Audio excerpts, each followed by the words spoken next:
Hey guys, most welcome to Learning Tube. I hope आप सब स्वस्थ होंगे, मस्त होंगे और व्यस्त होंगे। दोस्तों, पिछले वीडियो में हम लोगों ने प्राइमरी ऑक्सिलरीज़ के बारे में पढ़ा था। इस वीडियो में हम लोग मॉडल ऑक्सिलरीज़ पढ़ेंगे। प्राइमरी ऑक्सिलरीज़ कौन सी थी? Is, am, are, was, were, do, does, did, has, have, ये सारी प्राइमरी होती हैं। देखिए, वर्ब एक बार रिविजन कर लेते हैं थोड़ा सा। वर्ब की दो क्लासेस होती हैं, ऑक्सिलरी वर्ब और ऑर्डिनरी वर्ब। तो ऑक्सिलरी वर्ब, ऑर्डिनरी तो सारी वर्ब जो भी क्रियाएं होती हैं, चलना फिरना, हंसना, खाना, ये सारी क्रियाएं जो होती हैं, मेन वर्ब जो होती हैं वो सारी ऑर्डिनरी वर्ब आती हैं। और ऑक्सिलरी वर्ब वो होती हैं जो हेल्पिंग वर्ब होती हैं, जो वर्ब की हेल्प करती हैं, जैसे कि इज़, एम, आर, ये सब थी ना। और ऑक्सिलरी वर्ब फर्दर दो प्रकार की होती हैं, प्राइमरी ऑक्सिलरी और मॉडल ऑक्सिलरी। तो प्राइमरी हम लोग पिछले में पढ़ चुके थे। इस वीडियो में हम लोग पढ़ेंगे मॉडल ऑक्सिलरीज। ठीक, अब ये कौन कौन सी होती हैं? ये सारी may, might, can, could, will, would, shall, should, must, need, dare ought to, used to, ये सारी की सारी मॉडल ऑक्सिलरी होती हैं। यूज़ ये भी हेल्पिंग वर्ब की तरह ही यूज़ होती हैं। इनके बाद एक मतलब ऑर्डिनरी वर्ब या रेगुलर वर्ब आती है, ये एज अ हेल्पिंग वर्ब ही यूज़ होती हैं। पर कौन सी कहाँ यूज़ होती है वो आज हम पढ़ेंगे, क्योंकि इनके प्रयोग में बहुत कन्फ्यूजन रहता है। कहाँ कुड यूज़ होना है, कहाँ शुड यूज़ होना है, कई बार ये इंटरचेंजेबली भी यूज़ हो जाती हैं और वो यूज़ सही होता है। चलिए आज हम लोग पढ़ते हैं। पहला देखिए, use of may and might. May और माइट का यूज़ कहाँ करते हैं? पहला, पॉसिबिलिटी। पॉसिबिलिटी मतलब संभावना। जब हम लोग अपने किसी सेंटेंस में संभावना व्यक्त करते हैं, संभावना का मतलब कि ऐसा हो सकता है, तब हम लोग मे और माइट का यूज़ करते हैं। देखिए, जैसे कि पहला एग्जाम्पल, इट मे या माइट रेन टुडे। यहाँ पे संभावना व्यक्त की जा रही है कि आज बारिश हो सकती है, तो उसमें मे और माइट लग जाता है। अब दोनों में से क्या ज़्यादा सही है? देखिए, अगर संभावना प्रबल है तो मे यूज़ होगा, अगर संभावना बहुत कम है तब माइट यूज़ होगा। जैसे कि बहुत ज़्यादा बादल हैं और वी आर प्रिटी श्योर है कि पानी बरसेगा ही बरसेगा, तब हम ये नहीं बोलेंगे इट माइट रेन, तब हम बोलेंगे इट मे रेन, क्योंकि पानी बरसना ही है, बहुत प्रबल संभावना है। और अगर बहुत ही कम संभावना है, बस यूँ ही बोल रहे हैं इट माइट रेन टुडे, हो सकता है कि पानी बरसे, उसमें उतनी पॉसिबिलिटी ज़्यादा नहीं होती। यही डिफरेंस होता है मे और माइट का। जब हम लोग संभावना की बात कर रहे होते हैं, जब प्रबल संभावना होगी तो मे यूज़ होगा, जब काफ़ी कम होगी तभी माइट यूज़ होगा। ठीक, सेकेंड एग्जाम्पल देखिए, अरुण मे या माइट कम टुमारो। अगर हम कहेंगे अरुण मे कम टुमारो, तो क्वाइट पॉसिबल कि वो आएगा, कल आ सकता है। लेकिन अब अगर हम कहेंगे अरुण माइट कम टुमारो, तो पॉसिबिलिटी है बट बहुत कम है।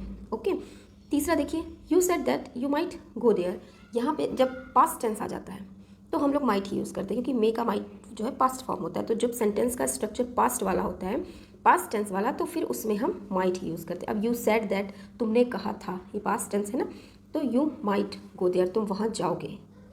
ठीक, अब अगला देखिए, परमिशन। जब हम परमिशन लेते हैं किसी की, तब भी हम मे और मे यूज़ करते हैं। परमिशन में माइट नहीं यूज़ होता, परमिशन के लिए सिर्फ मे यूज़ होता है।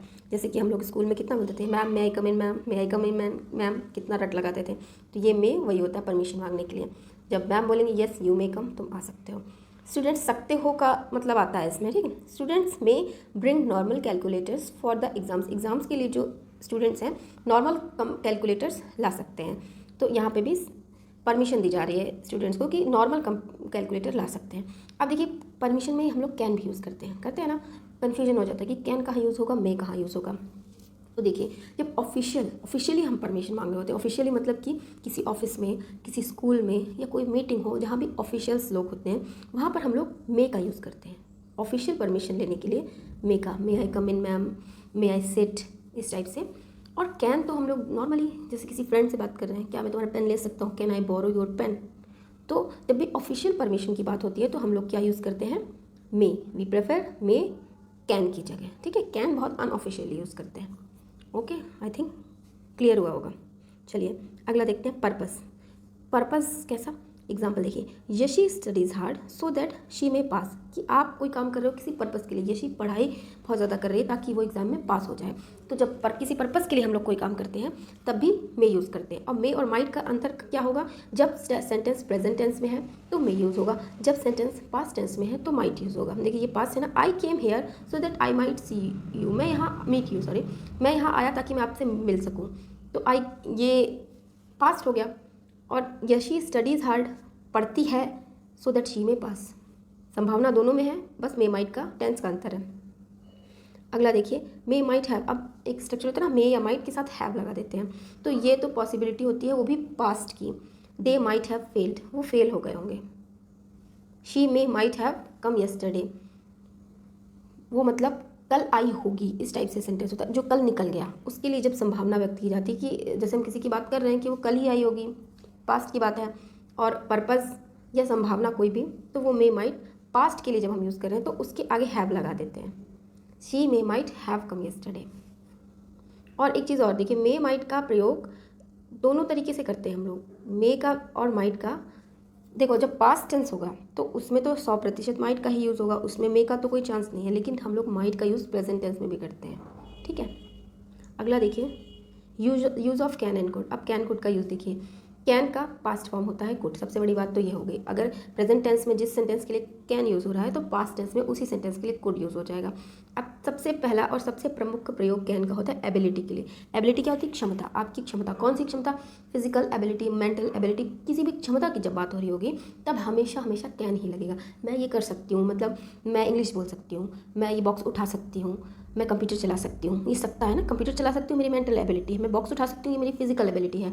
तो जब भी आपकी शारीरिक या मानसिक क्षमता की बात होती है तो हमेशा कैन ही यूज़ होता है, यहाँ पे और किसी भी वर्ड की कोई जगह नहीं है। ओके, आप एग्जाम्पल देखिए, आई कैन स्विम, मैं तैर सकता हूँ। यहाँ पे वो बता रहा है कि इतनी मेरी क्षमता है, मुझे आता है तैरना। दूसरा देखिए, she can speak English fluently, वो मतलब इंग्लिश बोल सकती है, फ्लुएंट इंग्लिश बोल सकती है, धारा प्रवाह जिसे बोलते हैं, तो ये भी उसकी एक क्षमता है। I could dance in this song, अब यहाँ पे कुड लग गया, इसका मतलब वो पास्ट का बता रहा है कि मैं इस सॉन्ग में डांस कर सकता था। आज की बात नहीं, ये पुरानी बात है, लेकिन तब मेरे अंदर क्षमता थी। अगला देखिए, last example, I could lift this box, ये भी पास्ट की बात है। आई कुड, देखिए अगर ये होता I can lift this box तो इसका मतलब होता है कि मैं बॉक्स उठा सकता हूँ, मेरे अंदर भी क्षमता है, बट कुड लग गया, इसका मतलब वो पास्ट के लिए बोल रहा है कि मैं पास्ट में ये बॉक्स उठा सकता था, आज का कंफर्म नहीं है। तो ये वाला चीज़, और सबसे ज़्यादा कैन और कुड का यूज़ एबिलिटी के लिए ही होता है। जहाँ भी कहीं क्षमता की बात आएगी कभी कंफ्यूज नहीं होना, हमेशा कैन और कुड ही यूज़ होगा। प्रेजेंट की बात होगी तो कैन यूज़ होगा, पास्ट की बात होगी तो कुड यूज़ होगा। ओके, और देखिए कहाँ कहाँ यूज़ होता है, परमिशन के लिए भी यूज़ होता है। जैसे कि can I go there, permission मांग रहे हैं ना, can I go there, permission के लिए मे भी यूज़ हो रहा था, बट मे ऑफिशियली यूज़ होता है। और ये अनऑफिशियली, क्या मैं वहाँ जा सकता हूँ, इसमें परमिशन के साथ साथ एक क्षमता भी जुड़ी हुई है कि एक तो परमिशन भी मांगा जा रहा है, दूसरा अपनी क्षमता भी कि क्या मैं वहाँ जा सकने लायक हूँ, इस टाइप से। Can I take your car, क्या मैं तुम्हारी कार ले जा सकता हूँ। परमिशन के लिए कैन भी यूज़ होता है, मे भी यूज़ होता है, बस ये याद रखना है कि ऑफिशियली मे यूज़ होता है, अनऑफिशियली फ्रेंड्स वगैरह के साथ कैन ही ज़्यादा यूज़ होता है। ठीक, पोलाइट रिक्वेस्ट के लिए कुड यूज़ होता है, कुड। और कुड के साथ देखिए हमेशा प्लीज़ भी लगेगा, could you please do me a favour, क्या तुम मेरे साथ मेरे लिए एक फेवर करोगे, could you please, polite request बोलते हैं इसे। Could you please bring this for me, तो इसके साथ कैन नहीं लगता, कुड ही लगता है, कुड के साथ प्लीज़ भी लगेगा। देखिए स्ट्रक्चर कैसे बनेगा, could you please bring this for me, question mark आएगा यहाँ क्योंकि ये 1 सेकेंड पूछा जा रहा है ना, आस्क रिक्वेस्ट, तो यहाँ पे ऐसे क्वेश्चन मार्क लगेगा, ठीक है। और एक पॉसिबिलिटी, संभावना के लिए भी, ए lady with him could be his wife, उसके साथ जो लेडी है उसकी वाइफ हो सकती है, एक संभावना हो गई ना। How old is Sarita, she could be 25, जब हम लोग अपने गैस मारते हैं, गैस वर्क जहाँ पर लगता है ना वहाँ पर कुड लगता है। तो ये 4 तरीके से हो गया। देखिए सबसे ज़्यादा एबिलिटी की जहाँ पर बात होगी वहीं पर कैन कुड लगेगा, उस चीज़ में नहीं कन्फ्यूज होना। परमिशन के लिए लगता है, लेकिन अनऑफिशियल परमिशन, पोलाइट रिक्वेस्ट जहाँ पर होता है तो कुड लगता है, कुड के साथ प्लीज़ लगता है, कुड यू प्लीज़। ओके, और पॉसिबिलिटी जब हम किसी को खड़े खड़े गेस नहीं करते हैं, वो उसकी वाइफ हो सकती है, वो उसका भाई हो सकता है, वो 25 साल की हो सकती है, तब भी कुड लगाते हैं। अब कुड हैव कहाँ लगता है, कुड हैव जो स्ट्रक्चर होता है देखिए, एक तो पास्ट टेंस के लिए होता है, दूसरा वो बातें जो हो सकती थी लेकिन हुई नहीं, उसमें निगेटिव सेंस छुपा रहता है, तब कुड हैव लगता है। देखिए, I could have told him about my marriage, मतलब मुझे उसको अपनी मैरिज के बारे में मैं बता सकता था, मैंने बताया नहीं। यहाँ पे एक हिडन होता है, बट आई डिडंट टोल्ड, मैंने नहीं बताया लेकिन मैं बता सकता था, तो यहाँ पर कुड हैव लगेगा। पास्ट टेंस की वो बातें जो पूरी नहीं हुई, that action did not take place. अगला देखिए, you could have stopped him, तुम्हें उसको रोकना चाहिए था, तुमने नहीं रोका पर तुम्हें उसे रोकना चाहिए था, तो यहाँ पर कुड हैव लगता है। ठीक, कहीं ना कहीं आपकी एबिलिटी की भी वो बात कर रहा होता है कि तुम रोक सकते थे पर तुमने नहीं रोका, तब कुड हैव लगता है। अब अगला देखिए, अब हम लोग शुड की बात करेंगे। तो देखिए हर वर्ड का एक स्पेसिफिक फील्ड है जहाँ पे वही यूज़ होता है। जैसे कैन का स्पेसिफिक फील्ड था एबिलिटी की जगह कैन ही यूज़ होगा। उसी तरह शुड की स्पेसिफिक फील्ड है ड्यूटी या ऑब्लिगेशन, जब आपकी ड्यूटी की या ऑब्लिगेशन जो मतलब अच्छे काम होते हैं ना, जो हम लोग एडवाइस देते हैं कि ये ऐसा करना चाहिए, वहाँ पे हमेशा शुड यूज़ होता है। No confusion between would could, किसी भी शब्द में आपको कोई कन्फ्यूजन नहीं होना चाहिए। अगर किसी लाइन में हमारे जो कर्तव्य होते हैं या फिर अच्छी आदतें होती हैं या हमारी जो ड्यूटीज़ होती हैं उनकी बात हो रही है तो वहाँ पे शुड लगेगा। ठीक, एग्जाम्पल देखिए, you should stand for your national anthem, आपको अपने राष्ट्रगान के लिए खड़ा होना चाहिए। ये मतलब आपकी ड्यूटी है एज एन इंडियन, हमारी ड्यूटी है कि हम अपने नेशनल एंथम का सम्मान करें। तो यहाँ पे शुड लग गया, यहाँ पे कुड वुड कुछ नहीं लगेगा, शुड लगेगा, क्योंकि यहाँ पे हमारी ड्यूटी की बात हो रही है। प्रॉमिस शुड बी केप्ट, अगर आप किसी से प्रॉमिस करो तो आपको अपनी प्रॉमिस रखनी चाहिए ना, प्रॉमिस शुड बी केप्ट, तो ये भी शुड, ये भी एक तरीके का अच्छी आदत की बात हो रही है। तीसरा देखिए, यू शुड बी देयर, तुम्हें वहाँ होना चाहिए था। तो क्या क्या हो गया, देखो ड्यूटी हो गई, ऑब्लिगेशन हो गई, या फिर कोई अच्छी बात जो सही बात है कि तुम्हें इस समय वहाँ होना चाहिए था। You should be with your wife, इस टाइप से जब होगा तो वहाँ पर शुड लगेगा। ठीक है, समझ गए होंगे। अगला देखिए, पर्पस। पर्पस क्या होता है, देखिए study hard लेस्ट you should fail. यहाँ पे पर्पस जब शुड का, वो हमने पर्पस में मे का भी यूज़ किया था ना, लेकिन मे का यूज़ अलग था। She studies hard so that she may, इस टाइप से था ना, सो दैट सी में पास, तो उसका स्ट्रक्चर अलग था। शुड वाले जो होते हैं ना, इसमें हम लोग लेस्ट लगाते हैं। लेस्ट का मतलब भी ये होता है कि नहीं तो, study hard लेस्ट you should fail, अच्छे से पढ़ो नहीं तो तुम फेल हो जाओगे। तो ये जो लेस्ट वर्ड होता है इसका मतलब होता है नहीं तो, पढ़ो अच्छे से वरना तुम फेल हो जाओगे। तो इस तरह का जब स्ट्रक्चर होता है उसमें शुड लगता है। Right carefully लेस्ट you should commit mistake, ध्यान से लिखो नहीं तो तुम गलती कर दोगे। तो लेस्ट वाले जो शब्द होते हैं उनके आगे शुड लगता है, और उनका मतलब यही होता है कि ऐसा करो नहीं तो ऐसा हो जाएगा। Walk carefully लेस्ट you should fall, अच्छे से चलो, ध्यान से चलो नहीं तो तुम गिर जाओगे। ठीक, तो यहाँ पर क्या लगेगा, शुड, इस टाइप के स्ट्रक्चर में। पर्पस में दोनों चीज़ें यूज़ होंगी, देखिए मे भी और शुड भी। हमको वहाँ ध्यान देना है कि सेंटेंस का स्ट्रक्चर कैसा है। अगर ये लेस्ट वाला स्ट्रक्चर है तो शुड लगेगा, और वहाँ पर सो दैट लगा हुआ था इसलिए वहाँ पर हमने मे लगाया था।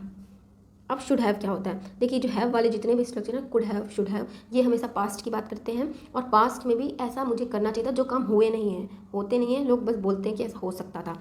You should have went to the party, तुम्हें पार्टी में जाना चाहिए था, या तुम गए होते लेकिन तुम गए नहीं थे। तो कुड हैव भी इसीलिए यूज़ होता है। बस शुड और कुड में हमको डिफरेंस क्या देखना है कि शुड वहाँ यूज़ होगा जहाँ पे कोई अच्छा सेंस की बात हो रही हो, ड्यूटी की बात हो रही हो, ऑब्लिगेशन की बात हो रही हो, और कुड हैव तो किसी भी चीज़ के लिए, आपकी क्षमता के लिए भी लग सकता है कि तुम IAS निकाल सकते थे पर तुमने नहीं निकाला। You should have clear the IAS, sorry you could have clear the IAS, यहाँ पे कुड लगेगा क्योंकि क्षमता की बात है। अगर कोई अच्छी काम की बात हो रही हो कि you should have taken care of your parents, तुम्हें अपने पेरेंट्स की केयर करनी चाहिए थी, तो यहाँ पे शुड लगेगा क्योंकि ये अच्छी बात, ड्यूटी, ऑब्लिगेशन, जब भी इस तरीके के सेंस आता है तब शुड लगेगा, वैसे में कुड लगेगा। ठीक है, तो ये, और जो हैव वाला स्ट्रक्चर होता है वो पास्ट की बात करता है और उन्हीं सेंटेंस की बात करता है कि ऐसा होना चाहिए था पर हुआ नहीं। अगला देखिए, अब मस्ट। मस्ट का क्या होता है, निश्चय ही, इसका मतलब होता है ना बिल्कुल। इसमें स्ट्रॉन्ग, बिल्कुल स्ट्रॉन्ग पॉसिबिलिटी, उसमें हम संभावना नहीं व्यक्त करते, स्ट्रॉन्ग पॉसिबिलिटी होती है। देखिए एग्जांपल देखिए, Radhika must be in the office now, इस समय राधिका ऑफिस में होगी। ठीक, तो उसकी बिल्कुल स्ट्रॉन्ग मतलब होगी ही होगी। 10 बजे से मान लीजिए ऑफिस खुलता है, 11 बजे कोई बोल रहा है Radhika must be in the office, तो वो ऑफिस में होगी, बहुत ज़्यादा स्ट्रॉन्ग पॉसिबिलिटी है, तब यहाँ पे मस्ट लगेगा। इस तरह के केस में वो नहीं लगेगा कि राधिका, जैसे मे का यूज़ भी हम लोग संभावना के लिए कर रहे थे ना, तो यहाँ ये नहीं लगेगा Radhika may be in the office. अगर मे लगा दिया इसका मतलब कि ऑफिस में होगी, उतनी ज़्यादा संभावना नहीं है। अगर 100% श्योर है हम कि वो वहीं होगी तो मस्ट लगेगा। अगला देखिए, एक तरीके से भविष्यवाणी अगर हम किसी चीज़ की कर रहे हैं, काइंड ऑफ भविष्यवाणी, तो वहाँ मे लगेगा कि आज बारिश हो सकती है, वो कल आ सकता है, वो कल जा सकता है, इस टाइप की भविष्यवाणी टाइप की संभावनाएं होती हैं, उनमें मे लगता है। लेकिन जो ये स्ट्रॉन्ग एक तरीके से श्योर होता है कि ऐसा होगा, तब वहाँ मस्ट लगाते हैं। It is 10, the teacher must be in the class, 10 बज चुके हैं तो teacher must be in the class, teacher class में ही होगी, must. He has a big house, he must be rich, उसका एक बहुत बड़ा घर है तो वो ही मस्ट बी रिच, इतना बड़ा घर है इसका मतलब वो रिच होगा, अमीर होगा। Okay, you must leave now, तुमको अब जाना चाहिए, प्रबल रूप से बोला जा रहा है कि अब आपको बिल्कुल निकलना चाहिए, ओवर टाइम हो गया है। ओके, तो स्ट्रॉन्ग पॉसिबिलिटी जब होती है तब हम लोग क्या यूज़ करते हैं, मस्ट। इसी तरह मस्ट हैव, ये मस्ट हैव ना, past action non performance, past का एक्शन है लेकिन परफॉर्म हुआ नहीं। You must have help them, तुमने मतलब उनकी हेल्प की होती। I must have read the instructions, मैंने इंस्ट्रक्शंस पढ़े होते। अगला देखिए, ऑट टू भी ड्यूटी, मॉरल ड्यूटीज़, एडवाइस, इन सब का जब सेंस आता है तो ऑट टू लगता है। You ought to respect your parents, ought के साथ हमेशा टू लगता है। देखिए अभी तक जो हमने पढ़े मॉडल्स, उनके साथ आगे टू नहीं लगा था। ऑट टू और यूज्ड टू, ये जो दो होते हैं इनके साथ टू ज़रूर लगता है। You ought to respect your, तुम्हें अपने पेरेंट्स की रिस्पेक्ट करनी चाहिए। She ought not to eat junk food, जैसे अगर हमें निगेटिव सेंटेंस बनाना है कि उसे जंक फूड नहीं खाने चाहिए, मतलब उसके लिए नुकसानदेह, किसी को भी नहीं खाने चाहिए, तो ऑट के बाद पहले नॉट लगाएंगे फिर टू बाद में लगेगा, ऑट नॉट टू। ठीक है। यू, जैसे अब हमें आपसे बोलना है कि आपको अपना समय वेस्ट नहीं करना चाहिए, you ought not to waste your time. Okay, तो इसी तरह सेंस ऑफ मॉरल ड्यूटी या एडवाइस जहाँ होता है वहाँ ऑट टू लगता है। ऑट टू हैव जब हैव लग गया तो उसका मतलब ये कि पास्ट की कोई ड्यूटी होगी लेकिन जो आप फुलफिल कर सकते लेकिन आपने नहीं की। जैसे you ought to have taken care of your parents, you ought not to have created that drama, तुम्हें वो ड्रामा क्रिएट नहीं करना चाहिए था। तो अब नॉट लगाना है तो ऑट के बाद पहले नॉट लगेगा, फिर टू लगेगा, फिर हैव लगेगा। ऑट नॉट टू हैव, ये पास्ट की बात हो रही है। प्रेजेंट की बात के लिए ऑट टू लगता है, पास्ट की बात के लिए ऑट नॉट टू लगता है। देखिए ऑट और शुड दोनों कन्फ्यूजिंग होते हैं, तो उसमें कन्फ्यूजन नहीं होता है। मॉरल ड्यूटी के लिए दोनों यूज़ होते हैं, आपको दोनों ऑप्शन में नहीं दिए जाएंगे। क्योंकि देखिए you should respect your parents, जैसे कि ये सेंटेंस है you ought to respect your parents, ये भी सही है। You should respect your parents, ये भी सही है। तो मोस्ट प्रोबेबली या श्योर है कि आपके एग्जाम में अगर क्वेश्चन आएगा तो एक ही ऑप्शन दिया जाएगा, क्योंकि इसके लिए दोनों चीज़ें सही है। मॉरल ड्यूटी के लिए ऑट टू भी यूज़ होता है और शुड भी यूज़ होता है। अगला देखिए यूज्ड टू। देखिए यूज्ड टू जो होता है वो रूटीन, आपकी हैबिट, रूटीन, आदत, इन सब चीज़ के लिए यूज़ होता है as an auxiliary verb, helping verb की तरह। Ravi used to eat egg daily, Ravi used to, लेकिन जब ये used to eat egg daily मतलब वो रोज़ अंडा खाता था। Used to past tense. I used to study in the morning, मैं मॉर्निंग में पढ़ाई किया करता था। ठीक है, ये पास्ट टेंस की बात। To be plus use to, देखिए एक यूज टू का यूज़ ऐसे भी होता है लेकिन यहाँ पे ऑक्सिलरी वर्ब नहीं है। देखिए ये सेंटेंस है he is use to eating before 7 PM, वो 7 बजे, शाम को 7 बजे से पहले खाना खाने का आदी है। यहाँ पे ऑक्सिलरी वर्ब ऑलरेडी लगी हुई है। देखिए इज़ होती है ना ऑक्सिलरी वर्ब, इस पहले से लगी हुई है, इसलिए ये यहाँ यूज टू ऑक्सिलरी वर्ब नहीं है ये यहाँ पे। ठीक है, और इन सेंटेंस का यूज़ हम करते हैं। ही इज़ यूज टू, वो उस चीज़ का आदी है। He is use to eat egg, कुछ भी बोल बता सकते हैं हम लोग। He is use to watch cinema. और देखिए इनके साथ एक चीज़ और लगती है, जब ये वाला स्ट्रक्चर बनता है ना ही इज़ यूज्ड टू, तो जो ये वर्ब आती है इसमें ING लगता है। He is used to eating, he is used to watching, he is used to dancing. ठीक, ये पास्ट में भी यूज़ होता है। ये इसका मतलब होगा कि वो ऐसा करता है, आदि है। अब पास्ट देखिए she was used to going for a walk, मतलब भूतकाल में वो आदि थी एक वॉक पे जाने के लिए। शी वॉज यूज, तो वॉज लग गया, वॉज ऑक्सिलरी वर्ब हो गई। यूज्ड टू गोइंग, ING लगा। यूज ये वाला जो स्ट्रक्चर होता है ना, सब्जेक्ट लगेगा, शी सब्जेक्ट है, प्लस टू बी मतलब इज एम और वॉज और कुछ भी लगेगा, उसके बाद यूज्ड टू लगेगा, फिर ING वर्ब के साथ ING। अगला देखिए I am used to this, I am कोई भी चीज़ है, I am used to this, I am used to this. Okay, जैसे कारवार है, आई एम यूज्ड टू, मैं इसके आदी हूँ, मैं चला लेता हूँ, तो इस तरीके का सेंटेंस यूज़ किया जाता है। यहाँ पे ये ऑक्सिलरी वर्ब नहीं है, इन सेंटेंस में ये ऑक्सिलरी वर्ब नहीं है, इनमें है ऑक्सिलरी वर्ब। ओके, अगला देखिए use of would. Would polite request के लिए हम लोग वुड यूज़ करते हैं। Would you please help me, would I would like to have it hot, I would be happy to help you. ये देखिए अलग अलग, इसमें विश है, मैं इसे गर्म पीऊँगा, I would like to help it, I would like to have it hot, मैं इसे गर्म पीना पसंद करूँगा। या wish I would be happy to help you, मैं तुम्हें हेल्प करके खुश होऊंगा। I would go to Delhi by car. या फिर हैबिट, हैबिट के लिए देखिए एक चीज़ याद रखिएगा, जो हमने पिछला हैबिट के लिए पढ़ा ना used to, he used to, उसी की जगह वुड भी यूज़ होता है। हैबिट के लिए, पास्ट की हैबिट के लिए यूज्ड टू और वुड दो चीज़ यूज़ होती है। देखिए इसका मतलब है he would go to Delhi by car, इसका मतलब ये है कि वो दिल्ली कार से जाने की उसकी आदत थी, मतलब वो ट्रेन व्रेन से नहीं जाता था, कार से जाता था। इसी तरह इसको हम यूज्ड टू के लिए भी बना सकते हैं, he used to go to Delhi by car. Would की जगह क्या लगा सकते हैं हम लोग, यूज्ड टू। तो यूज्ड टू और वुड दोनों ही पास्ट की हैबिट के लिए यूज़ होते हैं। यूज़ ऑफ डेयर, डेयर का मतलब क्या होता है, हिम्मत, हाउ डेयर यू, हम लोग बोलते हैं तो हिम्मत कैसी, हाउ डेयर यू, तो डेयर का मतलब होता है हिम्मत, तो उसका यूज़ भी हम लोग ऑक्सिलरी वर्ब की तरह करते हैं। I dare not go there, मैं वहाँ जाने की हिम्मत नहीं करता हूँ। आई डेयर नॉट, देखिए डेयर जो वर्ड है इसका जब ऑक्सिलरी वर्ब की तरह यूज़ होता है तो हमेशा निगेटिव और इंट्रोगेटिव सेंस में होता है, पॉजिटिव सेंस में नहीं होता। आई डेयर गो देयर ये कोई सेंटेंस नहीं होगा। डेयर और एक अगला पढ़ेंगे नीड, इन दोनों का जब भी हम लोग ऑक्सिलरी वर्ब की तरह यूज़ करेंगे तब निगेटिव में ही यूज़ करेंगे, निगेटिव में या फिर इंट्रोगेटिव, इन्हीं दोनों सेंस में ही डेयर और नीड का यूज़ होता है। ओके, ये सेंटेंस देखिए निगेटिव है, I dare not go there मतलब मैं वहाँ जाने की हिम्मत नहीं करता हूँ। He dare not speak loudly in front of her, वो मतलब उसके सामने उस ज़्यादा तेज़ी से बोलने की उसकी हिम्मत नहीं होती। He dare not speak loudly, dare और या तो इंट्रोगेटिव बनेगा, इंट्रोगेटिव में डेयर पहले आएगा, dare you go outside now मतलब क्या तुम्हारी बाहर जाने की हिम्मत है। जब हिम्मत वाला वर्ड आ जाएगा किसी सेंटेंस में तो हम लोग डेयर लगा के बनाते हैं, लेकिन दो ही सेंस में ये ऑक्सिलरी वर्ब की तरह यूज़ होता है, एक निगेटिव में एक इंट्रोगेटिव में।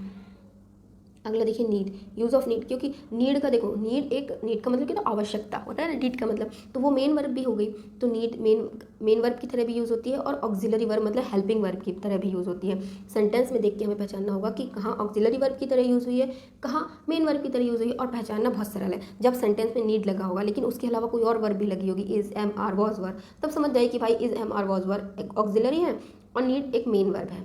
या फिर और अगर इस तरीके से निगेटिव या इंट्रोगेटिव सेंस में नीड आया हो तब वो ऑक्सिलरी वर्ब होता है। You need not go there, तुम्हें वहाँ जाने की ज़रूरत नहीं है, you need not go there, उसके साथ टू नहीं लगाता है, ये ध्यान रखिएगा। She need not call him again, उसे कॉल करने, दोबारा कॉल करने की ज़रूरत नहीं है, she need not call him again. Need I, अब या तो इंट्रोगेटिव में नीड पहले लग जाएगा, need I write this article, क्या मुझे ये आर्टिकल लिखने की ज़रूरत है, need I write this article. Shiva need not have gone there, या फिर हैव लग जाएगा, तो Shiva need not have gone there. अब देखिए, जैसे मुझे आपसे बोलना है कि आपको ये वीडियो दोबारा देखने की ज़रूरत है, नहीं है, वैसे तो है, पर अगर बोलना है कि आपको ये वीडियो दोबारा देखने की ज़रूरत नहीं है तो कैसे बोलूँगी, you need not watch this video again. ठीक, तो नीड का यूज़ और जो इससे पहले पढ़ा था डेयर, ये दोनों ऑक्सिलरी वर्ब की तरह निगेटिव और इंट्रोगेटिव सेंस में ही यूज़ होता है, पॉजिटिव सेंस में नहीं यूज़ होता। ठीक, ये थे, थोड़ा वीडियो लंबा हो गया क्योंकि बहुत ज़्यादा मॉडल्स थे, तो इनको 2-3 बार देखिएगा, समझ में आएगा अच्छे से। बस इसके बाद हम लोग इनके क्वेश्चन सॉल्व करेंगे तो और अच्छे से समझ में आएगा। तो वीडियो पसंद आया हो तो दोस्तों के साथ शेयर कीजिए, लाइक कीजिए, चैनल को सब्सक्राइब कीजिए। वीडियो देखने के लिए बहुत बहुत धन्यवाद।